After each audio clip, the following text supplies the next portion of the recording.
What if I had a universal Swiss Army knife of personal finance that will transform your year end? Brian, I am so excited to talk about this because this is literally something when someone says, hey, where should I start on my financial journey? Or what tools should I use? What things should I be thinking about to kickstart me no matter where I am, whether I'm at the very beginning of my journey or even if I'm well into it, what tools should I use?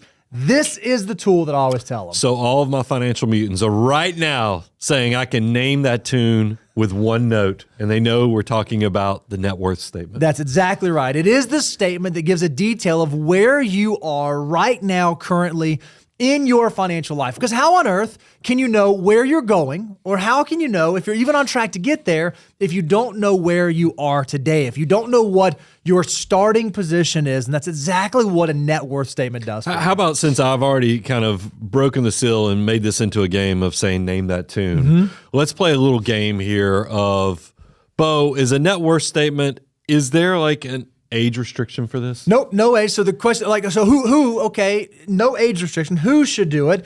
It's people at any age. So whether you are an 18-year-old just now graduating high school, or you are an 88-year-old in financial independence, you should do a net worth statement. How about, is there like a season of life? Like maybe after you get out of debt and you actually start saving and investing, is that when you should actually do a net worth statement? Yes, and yes to every other stage, any other age and stage of life, whether you are single, no kids, just starting in the workforce, or maybe you are deep in the messy middle with a gaggle of kids and 1,000 different things pulling you in 1,000 different directions, you should be doing a net worth statement. And I think you guys are catching on. It doesn't matter if you're deeply in debt or you're knocking things out of the park. And it doesn't even matter if you're at your entry level, right out of college, first job, or if you're absolutely crushing it.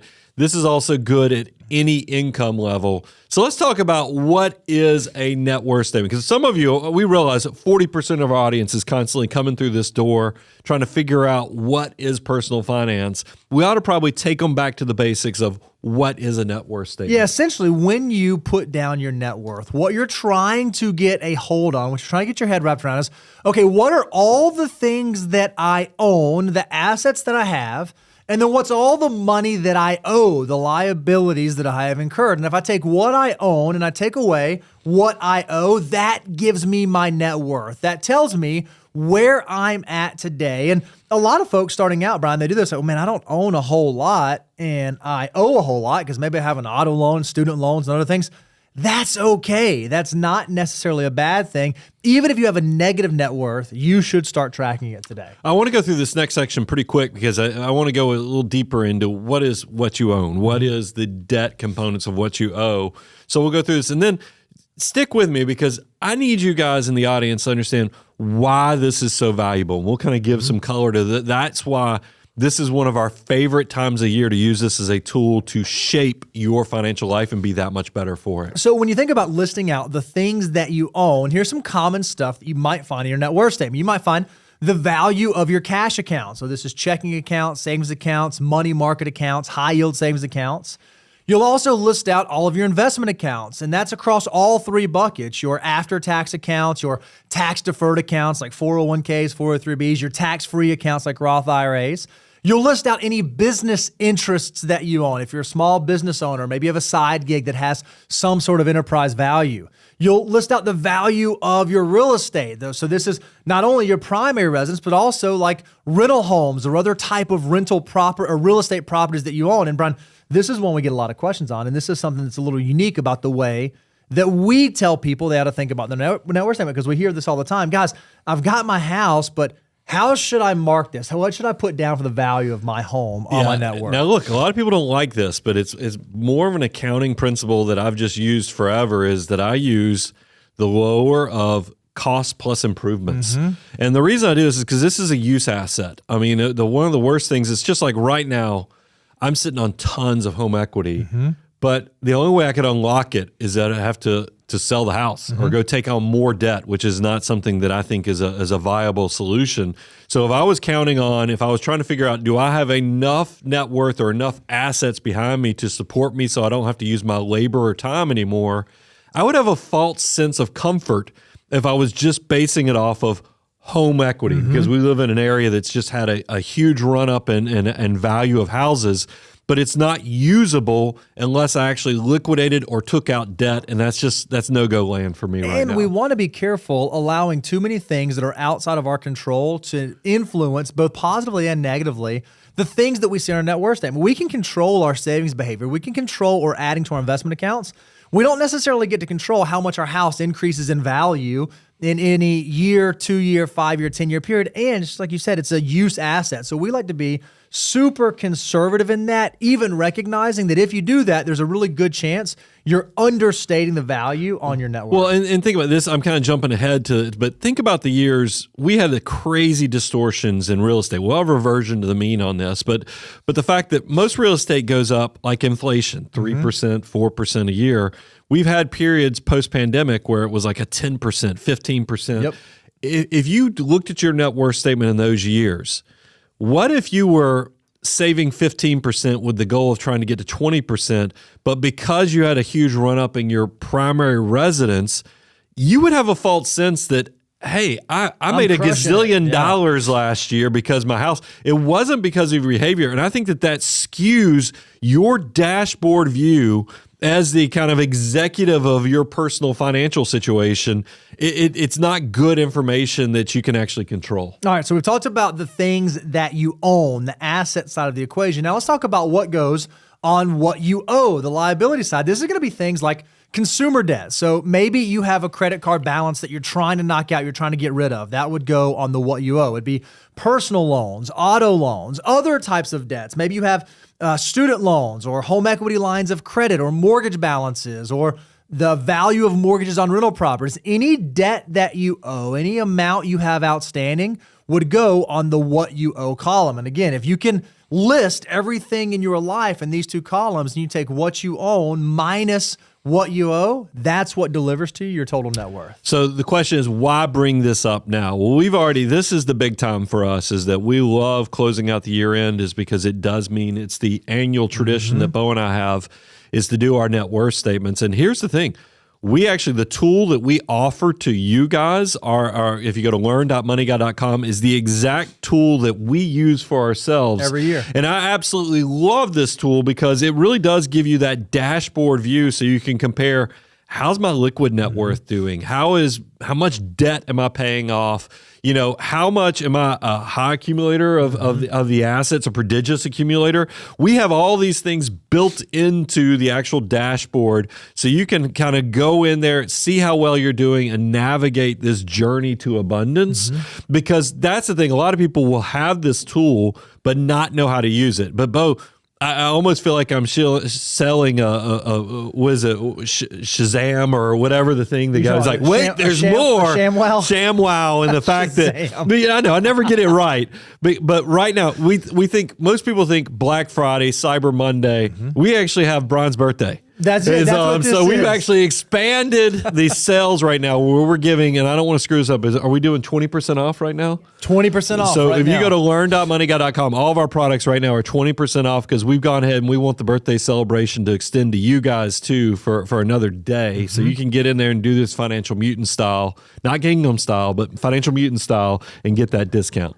Well, here's what I love about the net worth tool that we designed. One, this is something that we've used for years and years and years and years. Like, man, if we use this so much, we ought to make this available to our financial mutants. You guys in the chat, because I can see the chat coming in, you're super intuitive around the questions you're asking. Oh man, guys, I don't even include my primary residence on my net worth because I can't use it.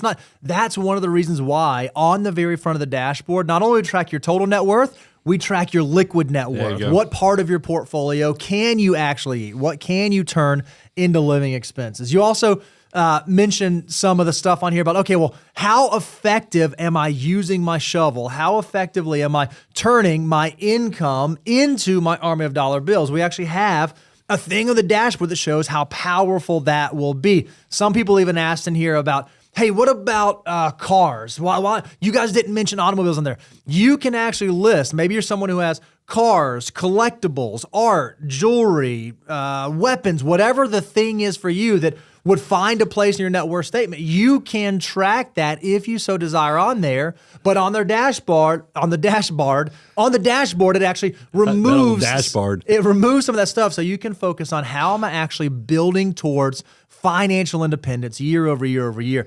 I get so frustrated, Brian, when I talk to someone that, yeah, man, but my net worth isn't impressive. Yeah, I got $1,000 in my Roth IRA and I've got student loans and I'm like, that's awesome. If you can start tracking it today, you will be amazed at how much ground you can cover in 1 year. You'll be blown away by how much ground you can cover in 5 years, and you will not even believe how much you can cover in 10 years. But you won't know if you've not started tracking it, actually putting a line in the sand today to start that journey. You know, I've often shared, because I'm very transparent, I've always been jealous that Bo started this from ground zero. Really, you graduated college, you're doing the net worth. It took me until, I didn't start this until 2006. So into your career. Yeah, I've got 20 years of history, but man, I always wish I'd have had the beginning parts, because we've used this as I was writing Millionaire Mission.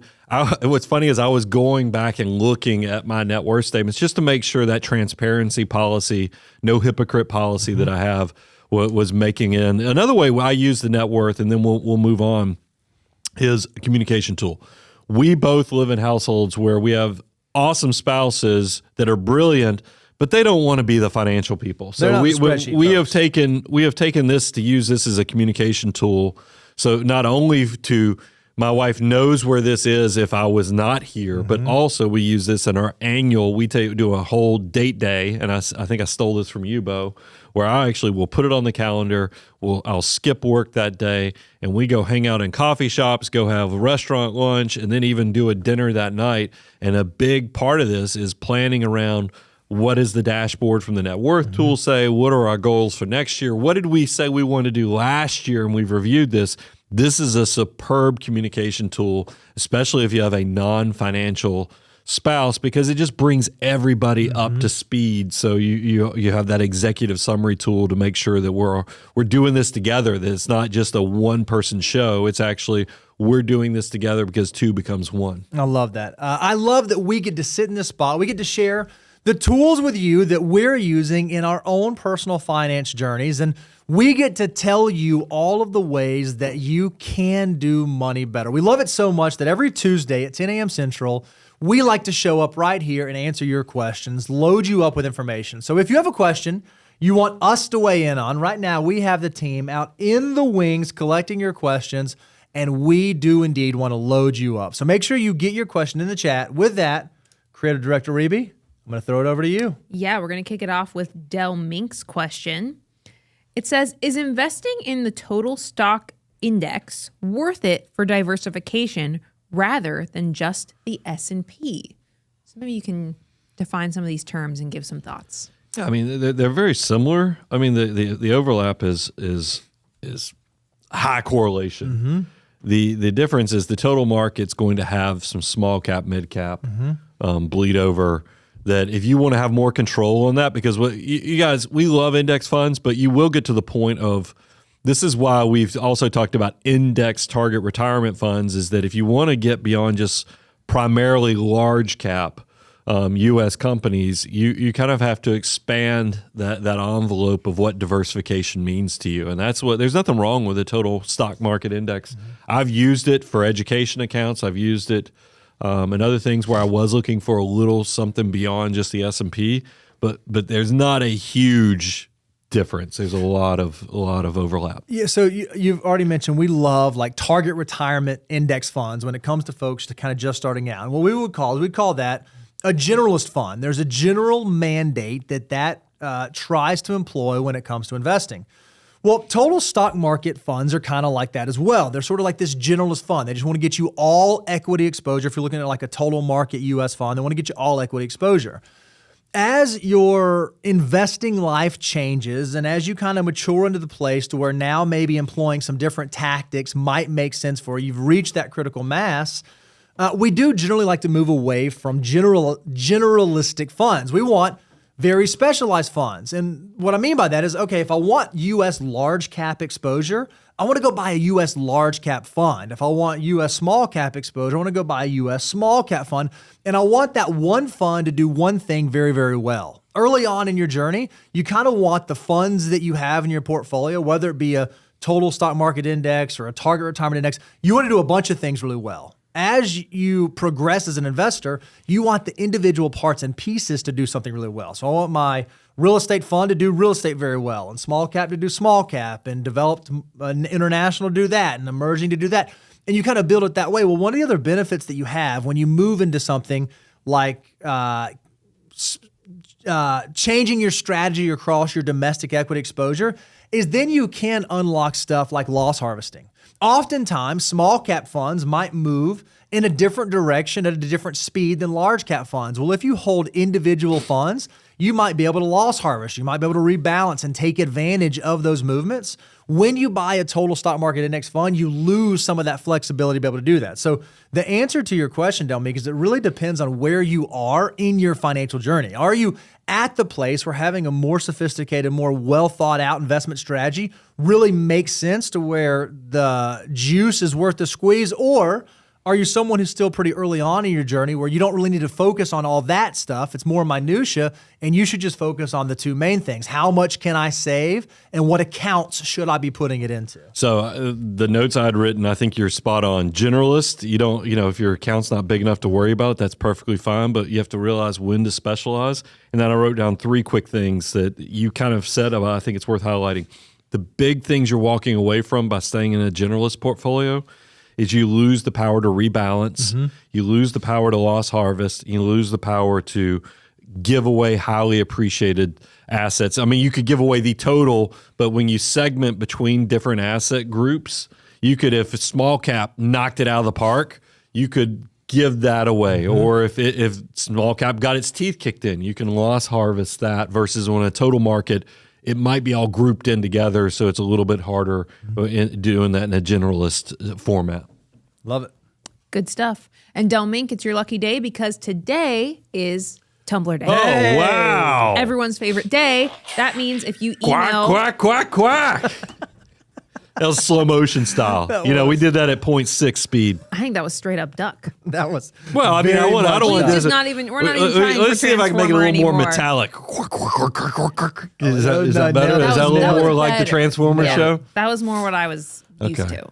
But yes, these tumblers evolve. Can transform into a koozie as well. And if we answer your question live today, both formats. Just email winner@moneyguy.com and we will send you one. You know, one of my favorite thing, Reby, about doing this show, about being here, getting to sit in this spot, I never know what Brian's going to say. I mean, sometimes I can guess, and sometimes I can be there. I don't know. Did you watch the React video that went out yesterday? Yes, I did. Did you see that? It was fun. Unhinged, and it's because in the best never know what's going to happen. Twofold. Never know what's going to come. What's funny is people ask, "Do we watch our own content?" I'm like, not generally, but Reacts I do because I want to see what the content team has done to us, because we don't see it. Like when it gets published, I like to say we're such good managers that we're like saying, "Hey, send all the rolls to us so we can watch it before it goes hot." No, we just let the team let it rip. And so when it goes public, I'm like, well, let me see what they did to us. And the video editors crushed it. They crushed it. It was pretty awesome. Yeah, I thought it was even funny that they brought Caleb in as kind of like the Charlie Brown voice at the very end in the backgrounds on things. I love it. It was good stuff. Yeah. Well done. So if you're not subscribed to the channel and you're not getting updates when we have a brand new Making a Millionaire come out or a brand new React come out, make sure you subscribe right now so that you can get those notifications to know when we are releasing fresh new content for you. Absolutely. No, I saw those comments. People are like, you can tell Bo doesn't know what Brian's going to say. And that's what we all know our roles. All right, let's move on to Skylar's question. If each spouse needs a car, how does that affect 23-8 rule? Not going to like my answer. Well, here's the rest of the question. Does each car individually need to follow 23-8? Should each car only be 4% of the total monthly income so that they add up to 8%? I think this is a great question. Let me give the hot take, Bo, and then you can you explain the 23-8 rule real quick as well? Well, can I just give one little small piece of advice? Because I want, you said you got a thing. So much as you can control it, whereas you can control it, one thing that we've seen both in our personal lives as well as in the lives of our clients, if you can stagger automobile purchasing decisions, it often works out a lot better. I'm always amazed when I have friends and one spouse will get a new car in February and 2 months later, the other spouse gets, I'm like, guys, it's not a competition. Why don't we just spread this out a little bit? So if you can spread it out and buy cars on a different schedule and a different timeline, often that's more advantageous from a financial standpoint. But undoubtedly, Brian, life happens. And sometimes we have to be in that place where we have to buy two cars, where you have to have two payments at the same time. And I think that's where Skylar's going is, how do I navigate that? Well, I mean, the way the rule is designed is it's supposed to be 8% total. And that's why you're staggering is such a valuable thing, is because the ideal thing is you don't do this all at once. Now, I realize people are going to quickly do the math based upon your income and be like, holy cow, that's just, if I had to do this for two cars, that means one of these is they're both going to be not great cars, or one of these is going to be a beater. I mean, yes, it creates some hard decisions, but that's why I would spread this out as much as possible. And then it also puts pressure, because what if you did get stuck with the emergency situation where, you got in a car accident and you had a gap from the value because maybe you had some negative equity and you had to buy two cars in a very short period of time. I want this rule to create the pressure so that you will do dynamic things to get yourself back on track as fast as possible. Because I recognize you might have to go outside of this, but I want this to feel like a weight on you to get back on track as soon as possible. And anyone out there who's ever had two car payments at the same time, or if you have two cars, it just kind of stinks. Like it's a hard thing. That's why one of the things we love, and you can just think about this mathematically, if 23.8 is 20% down, I don't finance for any more than 36 months or 3 years, and I don't spend more than 8% of my monthly gross income. But if I drive cars for 7 years, that means that I pay off the car in 3 years and I get to drive it payment free for 4 years on average. If I can stack my payments instead of having two payments at the exact same time, it's going to give me a lot of reprieve in my monthly expenses, my monthly spend, which I think is a huge benefit if you can do that. And the why is, look, cars are napalm for your personal finance. They are absolutely, that's where it's when people talk about the latte effect, I'm like, it's the car payment is usually the first huge mistake I see people making, even beyond student loans. It's the car. They go out there and they buy a car way too much debt. That's why when we react to these Steve-O's got me rolling, and I see all these people with 1,000+ car payments, it breaks my heart because, and that's what, but here we are, we speak out of both sides of our mouth, but with purpose. And the fact, because I'm telling you, these things are napalm for your personal finance, but then I'm over here with an open hand saying, look, I don't want to have a hypocrite. I don't want to be hypocritical myself. And the fact that I knew the only way I could get to my first job was through car debt. So I could actually start building this financial empire, was I had to get to my job. So that's why we gave you 23.8, is because we recognize these things are horrible, but we're going to try to give you some grace and some flexibility by taking on debt. But you have to be scared. That's why this will also hopefully keep you humble and create character building, where you drive a car that's not as nice as maybe you want and your ego wants and what your coworkers and your peers have. That's okay. That's why we say think Corolla, not Land Cruiser, is because we're trying to keep it as reliable, basic transportation until you actually are a level 8 or beyond in the financial order of operations. And then you can go crazy and do the Dave Maserati or whatever you want to do. Good stuff. All right. Well, Skylar, thank you for that question. If you would like a Money Guy tumbler, just email winner@moneyguy.com. Next question is from Nathan B. Our savings rate dropped from 26% to 19%. I can't include the employer match anymore. I see what happened. Congratulations, maybe Nathan. That's why it dropped. Got a big old pay raise. I know this is a great problem to have. He goes on to say, you often recommend getting serious about reaching a 25% savings rate in your 30s. How aggressive should we be about getting back to 25% while balancing other goals? And how does the early retirement plan change the equation? There's a lot. Oh man, there is so much to unpack. Because what Nathan didn't give us was, he's obviously in his 30s, but he didn't tell us what his current age is, and I don't know when he started investing. Because if you go to moneyguy.com/resources, we do have what you should save. Did I name it? Always How much you should save? How much you should. Look, I'm getting close. That was very close. I mean, obviously, if you started saving and investing, 20 or younger, 10-15% does amazing things for you. Unfortunately, the typical American doesn't start saving and investing until they're 36. So that's where the 25% comes into play. So Nathan, you might be, if you started young enough, you might be okay at 20%. But you then threw in a curveball. You said, but we might want to retire early. Well, when you have big obligations that you're putting on your financial resources where you want to quit using your time for labor and you want to start using it on your terms, you better save like a son of a gun. Because, that's where we see the FIRE movement, the dirty little secret for the FIRE movement, or FIND movement if you want to go the next endeavor instead of retire early, is that this is why these people save 40 to 50%, is because if you're going to drop out at 45, 50, 55 years of age, you better build up your nest egg that much sooner so you can have that flexibility that much sooner too. All right, let's think about this pragmatically, because your question is, how aggressive should I be getting back to 25%? Well, we know that money is nothing more than a tool that allows us to accomplish our goals. So step one, you need to list out what all your goals are, right? What are my goals right now, today, in my 30s, and what sounds like potentially the messy middle? What are my goals for early retirement? What are my goals long term? Then you have to assess, okay, where am I in pursuit of those goals? Has the savings rate we've been on caused us to really miss out on some life stuff? And now that I've gotten this pay raise where I can't include my employer match anymore, I'm now able to do some of those short-term life goals, and that's going to eat up some of that new pay raise. Or have I been doing that and I can begin saving this and I need to deploy the dollars that way? And then how much have you built towards those goals, whether it be financial independence or whatever?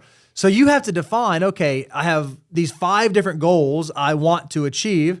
I am 60%, 70%, 20% of the way towards each one of those goals.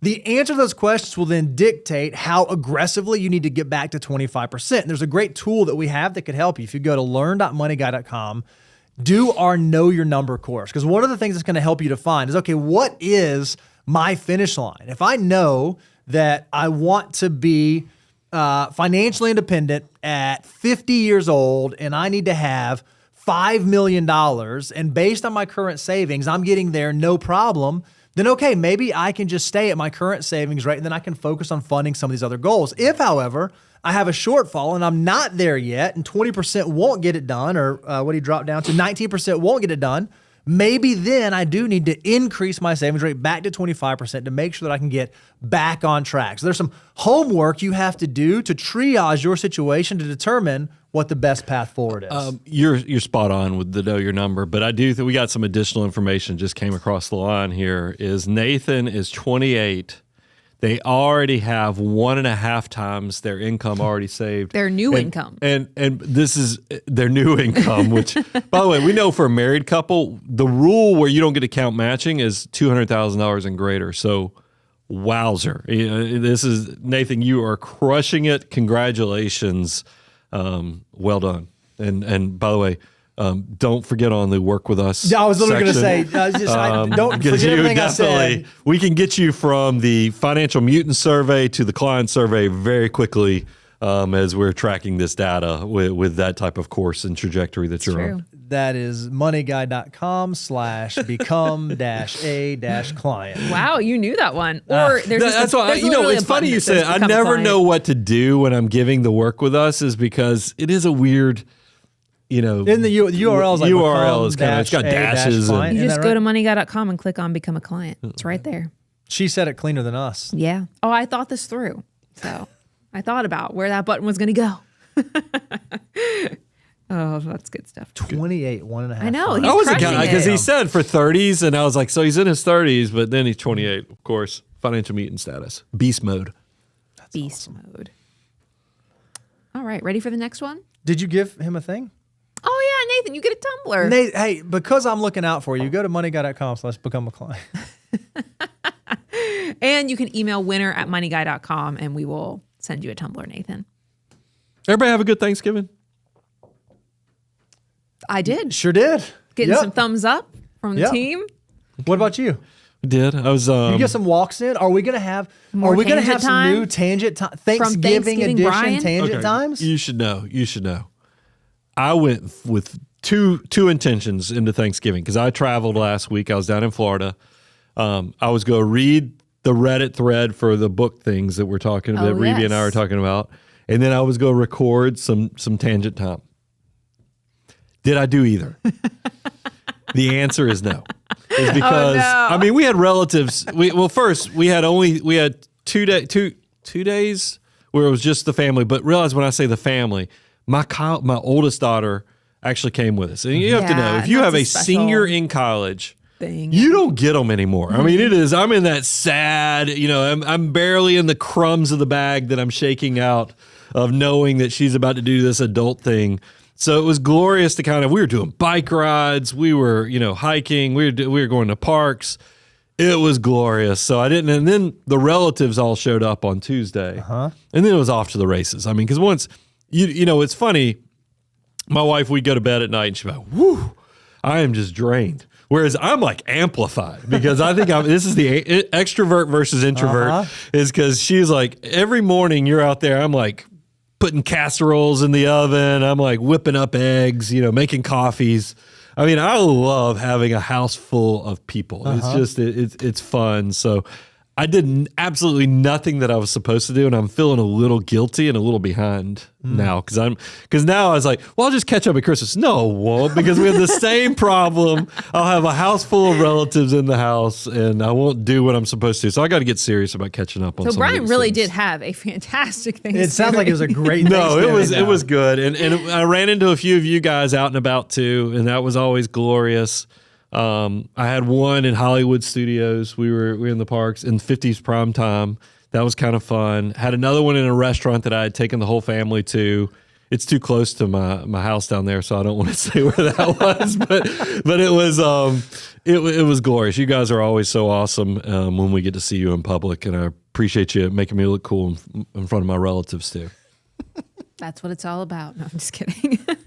No, what's funny is, I don't ever know if people know who we are because we're nerd famous. We're not real famous. It's not like we're Chris Pratt when I went to the bathroom 4 times walking past Chris Pratt's table when I saw him in a restaurant one day. Because I know who nobody is, but I knew who Chris Pratt was. So we're not like that.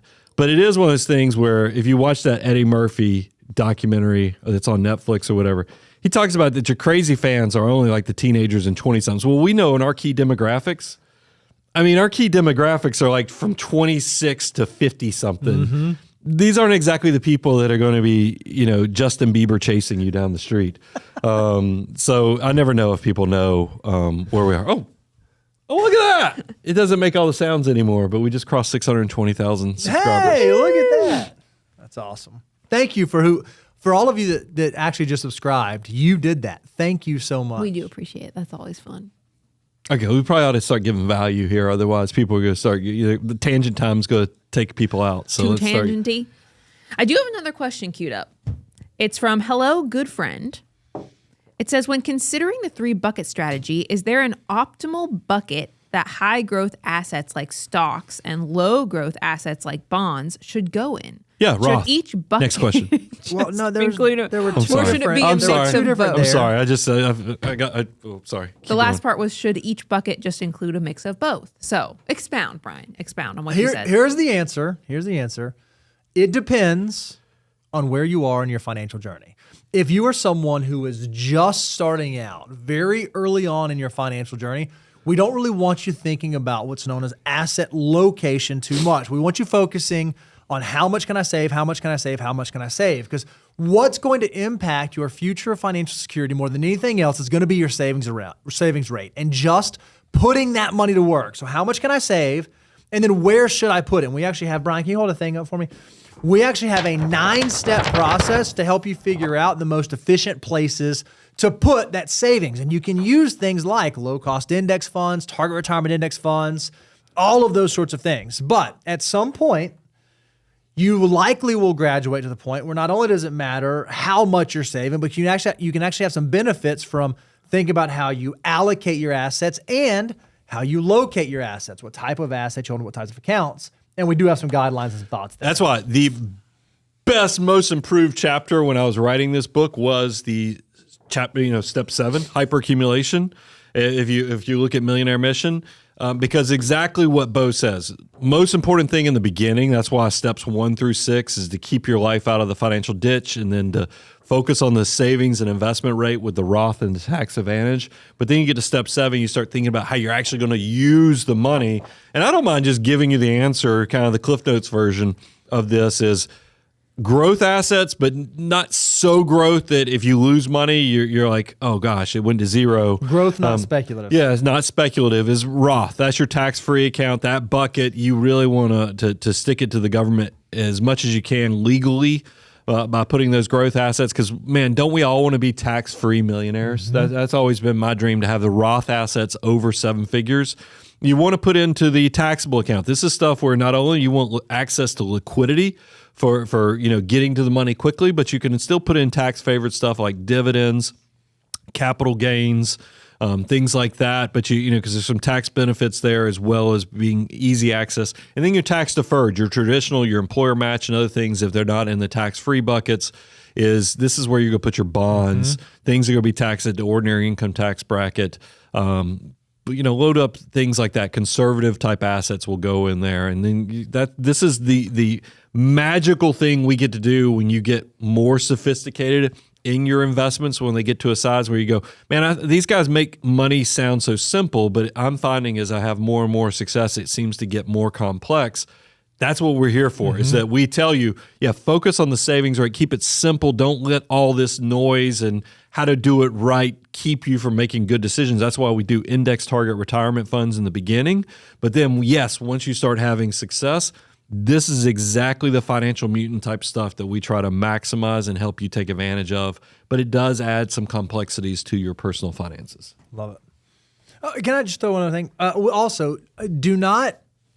word of caution, do not sacrifice allocation for location. Meaning, I see this all the time. Someone will have, oh man, I don't really have a whole lot of qualified assets. I don't have a lot of tax deferred assets. And I got my Roth, so I have my aggressive growth assets. So all I have is this after-tax account.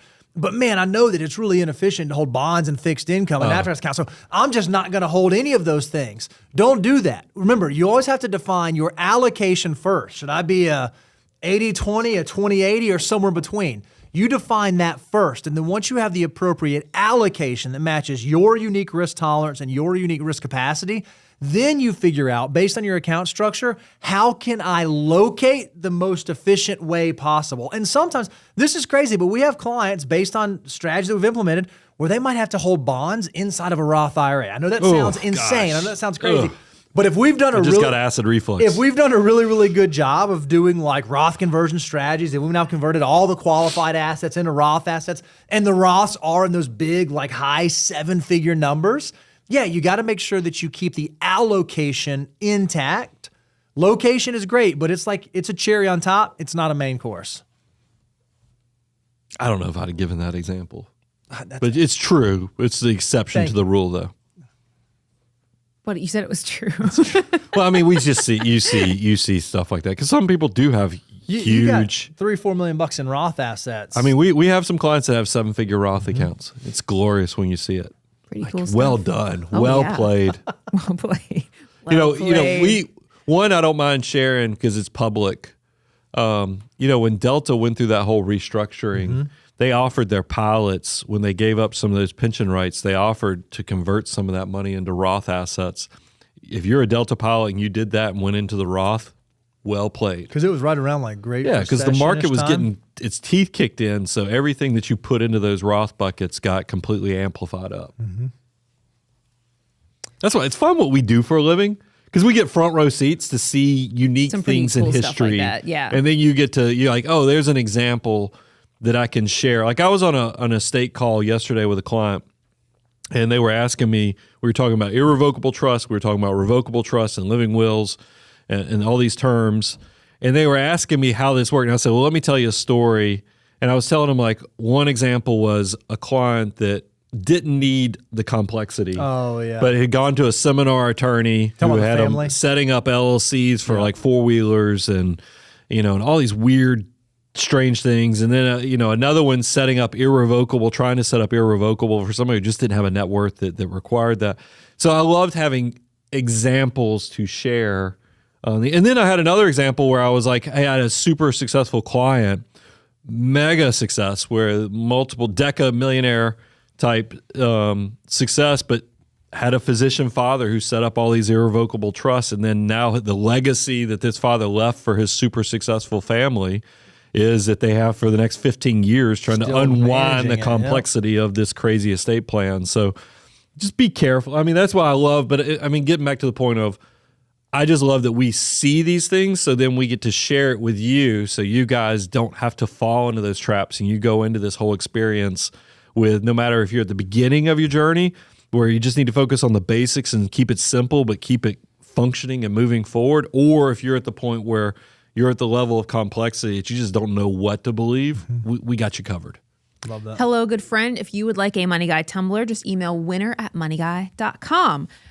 We had a poll running. You may not have realized. But the results are in, and I literally just clicked away from it. Who wrote That's this my in bad. there? Oh, wow. No, they wouldn't. Would you, No, they wouldn't. Justin Bieber chase Brian down the street? Disclaimer, not a recommended strategy. I think 55% said yes, they indeed would. That They're Brian saying is a that big enough deal to them. Because the financial mutants are trying to put a little dab of, a dollop of humor in there, because nobody is chasing us down the street. See videos like cell phone footage of people chasing Brian through Disney, just like chasing him down.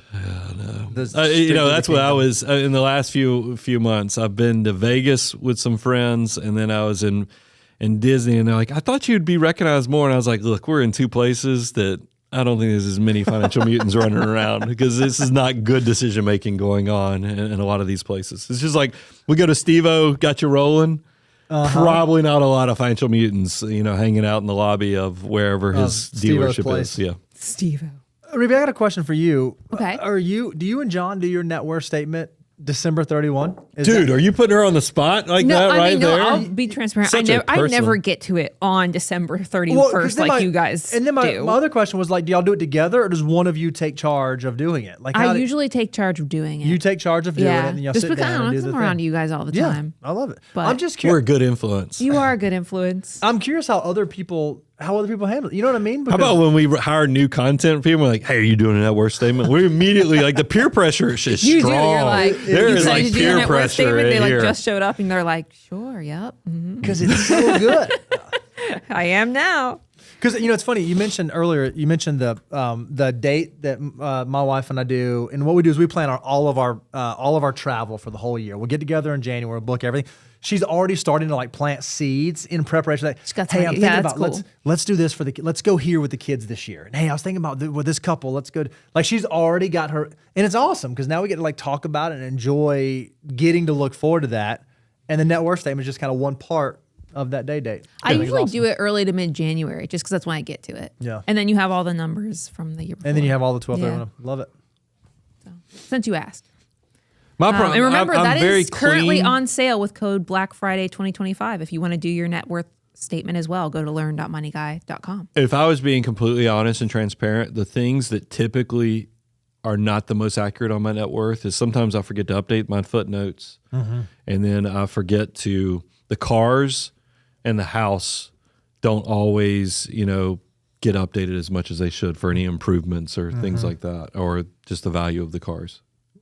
In my household, I think I've been saying for years that my household assets, The house meaning furnishings? furniture, is like $25,000 or $40,000. I think I did the same thing. It hadn't changed, since I Hasn't started changed doing in a this in decade. 2006. And believe me, Okay, the furniture see- is worth a lot more now than it used to be. I feel weird putting things like that on my net worth statement. Like we have gear or like things Yeah. that probably are worth, well, I know they're worth And let like me go ahead money, and tell but you- I'm like, we're not going to sell this. I don't know. One of the things Maybe that I'm I've too learned, conservative. we're too good. Our net worth tool has sometimes been too good for that. It confuses bankers because I put deferred taxes. Yeah, yep. And I've learned anytime I talk to a banker or anybody, I have to remove all the deferred taxes because they just get confused by why would you show deferred taxes? I'm like, well, because I'm trying to minimize. I want to know how much this money really is mine, not how much the government would have a hold on just because I have large 401ks and and businesses. We were doing a thing one time and we submitted stuff to the banker and both of our network had deferred taxes on it. And he said, hey, what are these back taxes for? And what's the payment schedule? Yeah. And we were like, no back taxes. No back taxes. It's assets. You can count it. That's funny. That got real nerdy real fast. It really did. I was like, I'm glad that you all understand that. That sounds great. All right. Brandon161 has a question for you. It says, hi, Money Guys Show. Do you have any tips on how not to be a financial miser? Oh, yeah. I recently doubled my income, which is amazing, but I find myself penny pinching and I feel it is affecting my social and personal life. So this is a good question because I do feel like one of the first things you guys talk about is it affecting your relationships, right? So do you want to expound on that? Well, Brandon, if you were a guest on Making a Millionaire, it's a show that we release every other Monday. If you want to be a guest on there, you can go to moneyguy.com/apply and you can apply to be a guest on Making a Millionaire. If you were on there, one of the questions that we would ask when we sit down with you is, okay, why? Why are you penny pinching? Like, what's the purpose? Because what we really want to get to the base of is what's the thing that's causing you anxiety in your life that even with this increase where you've doubled your income, why is it that you feel the necessity to penny pinch? Is it because of some, baggage from childhood or some experience you've gone through? Is it because maybe you were not as disciplined as a saver early on as you should have been? Or is it because you have an unrealistic view of what your current financial circumstance is? And a lot of times that's what it is, Brian. We've had clients as well as friends where we've talked to them and be like, hey, you're doing this and this does not make sense. You're tracking your expenses right now and you're squabbling over this eating out meal when it cannot change your financial situation. You have to really dive in to the behavioral aspect of why that mindset still exists. It's funny. I think we're a good balance because, look, the majority of Americans are not going to be wealthy. And the biggest problem they have is they don't have discipline. That first ingredient of the wealth creation formula. But then there's the sad part for me, and we can see it by doing our annual surveys, not only on our financial mutants, but also our clients, is most of the people who are consuming our content, you're just not going to die broke because you have the opposite problem that the typical American has is you have discipline for days. And I just know in my own journey, and what's funny is I was listening to a podcast this morning and then we even just pressed publish. Did I say that right? You did. And the gentleman who, because I'm doing great at describing, but I never can remember his name. I described to everybody when he gave the keynote is he basically said, I got to the top of the mountain and then I quickly realized it was not what I thought it was going to be. So I was running back down the mountain telling everybody, quit. It's not what I thought it was going to be. What's that guy's name? Casey Neistat. How can you guys remember this stuff so easily? But anyway, so I kind of have the same experience is that if you're a financial mutant and you think that when you get to $3 million, $5 million, whatever the XXX is and you're formulating your brain, that once you have this, it's going to solve all your problems. I think you're going to find it's much more empty than you realize. So that's why I'm always very deliberate with telling you, don't ruin your relationship since you have this key muscle of discipline. Make sure that when you get to be my age in your 50s, that you look back at your 20s, you look back at your 30s, you look back at your 40s in these very distinct phases of life and that you don't have regrets. Because it breaks my heart when I find out, like I had a very dear friend that his marriage almost ended because he was still making his wife keep receipts to give to him every time she used a credit card. And they didn't need to be doing that anymore. That might have been very valuable at the beginning of the marriage in your 20s when you're doing budgeting and other things. But when you go to a more cash management plan and you're more making your money go to the pots and you don't have to track every little thing, that's going to be healthier for somebody than to look like you're hyper, micromanaging everything that your spouse is doing. And it's the same way when your kids don't want to go on vacation with you because you still got them sleeping in the closet in a sleeping bag and a blow-up mattress because that's cheaper than actually getting the adjoining rooms, you might be losing the plot a little bit on what money as a tool can and cannot do for you. Now, don't mishear me. This is not die with zero, where I'm assuming that you're going to be an investment banker who can make multiple hundreds of thousands of dollars a year. So you should go live a hog wild life in your 20s. I'm trying to give you the balance that there's definitely a dance here. Is I want you to be disciplined, but I want you to not have regrets when you get older. It's one of the reasons why we say we want you to save 25% of your gross income so that it can be an unlock for spending. Exactly. It's not so that it can be restrictive, like, oh, I got to save. It really is more for financial mutants to say that, okay, if I do this, I can check the box. You guys can't see this, but I made this little like sticky note flow chart. And this is what I basically said. I want you to ask yourself these questions, Brent. Hey, am I under 35 years of age? If the answer is no, I'm older than 35, okay, have you done the Know Your Number course? Do you know what your number is? Have you assessed where the finish line is? Do you know where you are today, and are the steps you're taking on track to get you from where you are today to where you want to be, right? That's if you're over 35. If you're under 35, ask the question, okay, am I going to be part of the FIND movement? If the answer is yes, same thing. Have I done the Know Your Number course? Do I know where I am? Do I know where I need to be? Am I on the right trajectory? Do I need to make adjustments? If you're under 35 and you're not trying to do fine and you're saving 25% of your gross income, then you can stop there and you can just free yourself to say, man, I'm doing what I need to be doing. I'm paying myself first. I'm checking that box. I don't have to pinch pennies once I've done that. Whether I spend a gazillion dollars on whatever this thing is, so long as I've paid myself first, I'm okay and I can do it freely without any guilt. I feel like we just in real time watch Bo create a decision matrix that will show up potentially on the resource page. No, because this is a great point. Because a 28-year-old comes to us, it's completely different than if somebody comes to me who's 42. Because if you're at the beginning of your journey, I want to acknowledge and celebrate with you that you're a hyper accumulator when you're at the beginning, because that is going to add flexibility. But when I find out that you're doing this stuff, because it's back to the make wealth, the maintain wealth, and then the multiply wealth, where are you at in the journey? And that's why the 40-something-year-old who is already at the maintain wealth, but still living like they're, broke as a joke, you might have lost the plot. I think that's a great. I see where your brain. We share a brain, so I see what you just did there with that decision. I'm like, we should create something like that. Content team, you need me to hold on to this sticky note so y'all can. Okay, we'll archive this one away.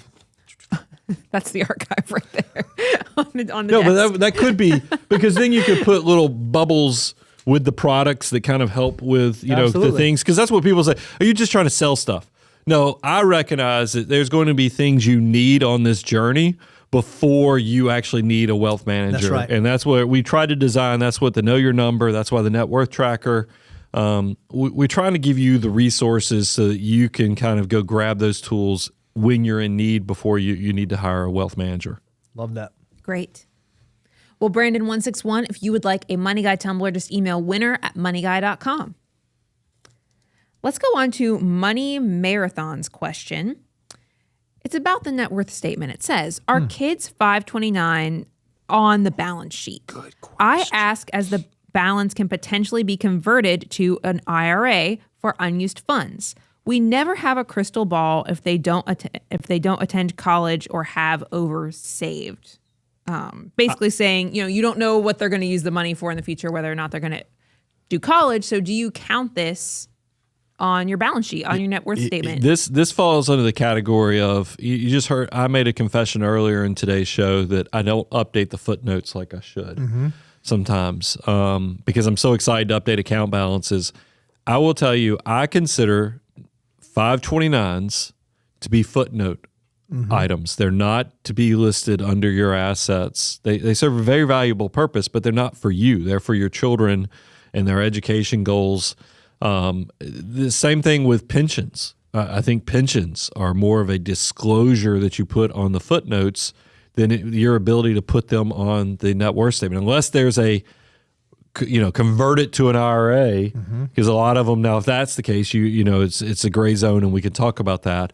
But for people who are strict, like government employees, those promises are more footnotes to offset. And it's the same thing with 529s. It's not your money. Yeah. The other thing I would say is you said, oh, well, one day they can be converted to IRA balances. They can be converted to IRA balances for the beneficiary. That's often going to be your kids, and your kids' assets wouldn't be listed on your net worth statement anyways. 529s in our mind are a prepaid future expense, so we're okay getting that off of the balance sheet. Now, let's say something happens and your kid doesn't go to college and you decide that you're going to recoup those funds and you're going to distribute them all and you're going to pay the tax on the earnings, you're going to pay the penalty on the earnings and cash it back out. Once you've done that, it will come back into your net worth statement. But right now, while it is still a prepaid future expense, I think it stays a footnote item. No different than home equity is not going to be a balance sheet net worth statement item unless you sell your house, and then it becomes part of your net worth. But while it's not actually there in existence, we do not include it because we want that to stay conservative. We want your net worth to really point towards what is building towards your financial independence, your great, big, beautiful tomorrow. I was trying to think through other things that don't show up on, some of the stuff that aren't footnotes. And for us, if you use our tool, it's like accounts for kids, 529s, UPM accounts, that sort of thing. It's insurance. Okay, I have this term insurance. Here's a policy number. Here's how much. Here's who the owner is. Here's who the beneficiary is. Disability insurance.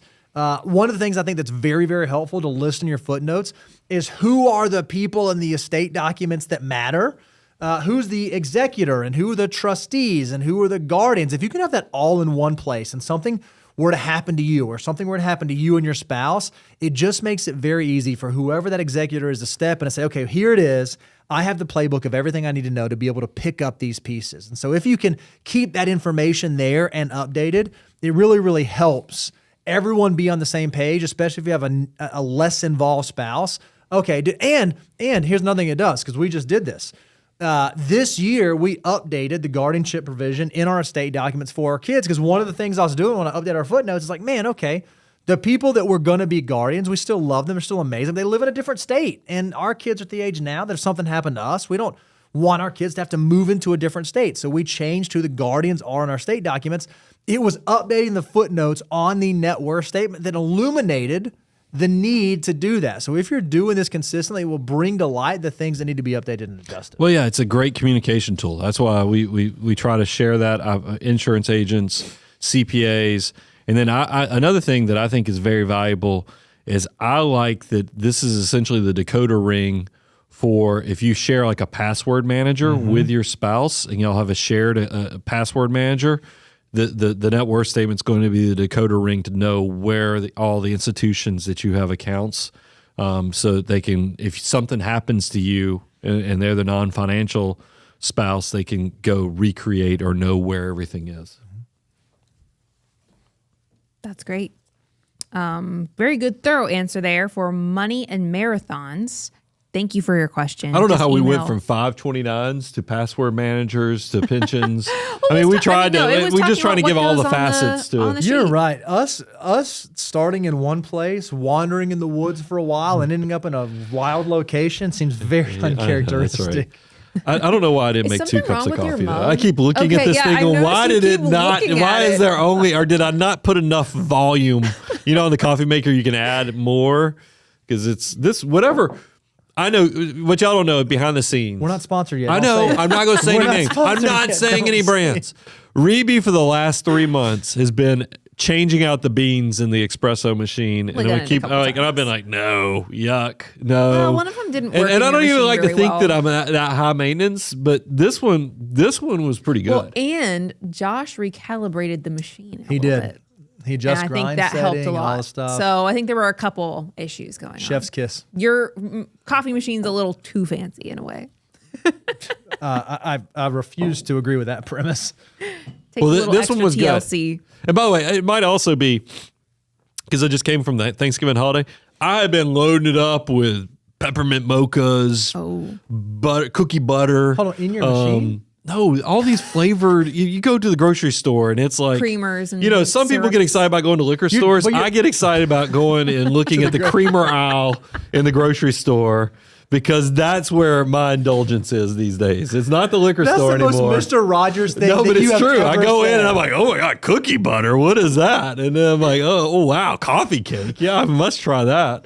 So it's so that's my fun. So drinking coffee as coffee this morning because I didn't put anything but a splash, just a little splash of half and half. It's like no, I still like coffee. It doesn't have to have all the gimmicks that I put into everything. I love it.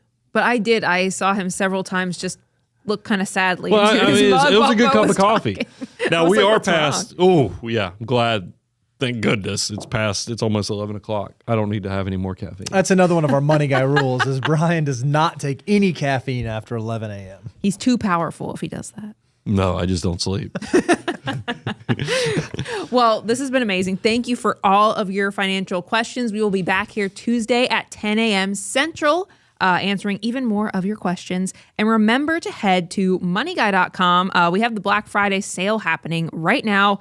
Only one more day of that, so be sure to take advantage. If you were interested in the net worth tool or any of our courses, go to learn.moneyguy.com and use code BlackFriday2025 to take advantage of that 20% off, because then it will go away and it will be back to normal price. So we know you would love a deal like we would, so please take advantage. I know I said it last week, but still I'll give a belated thank you. Thanksgiving was just last week, and we couldn't do half the things. When we do studio tours, people say, did you know it was going to be like this? No. And we're still, like, we're an overnight sensation that's been doing this for 20 years at this point. But it's still, I don't take for granted anytime we get to meet you guys in public, or you come do studio tours, or just even you show up in a live stream, means the absolute world to us, because we are having a blast. I mean, I couldn't think of a better thing to do for a living. And the changes we're making in people's lives, and you make all that possible. So I just want to make sure I said thank you. I'm your host, Brian, joined by Bo, Reeby, and the rest of the content team. Money Guy team, out.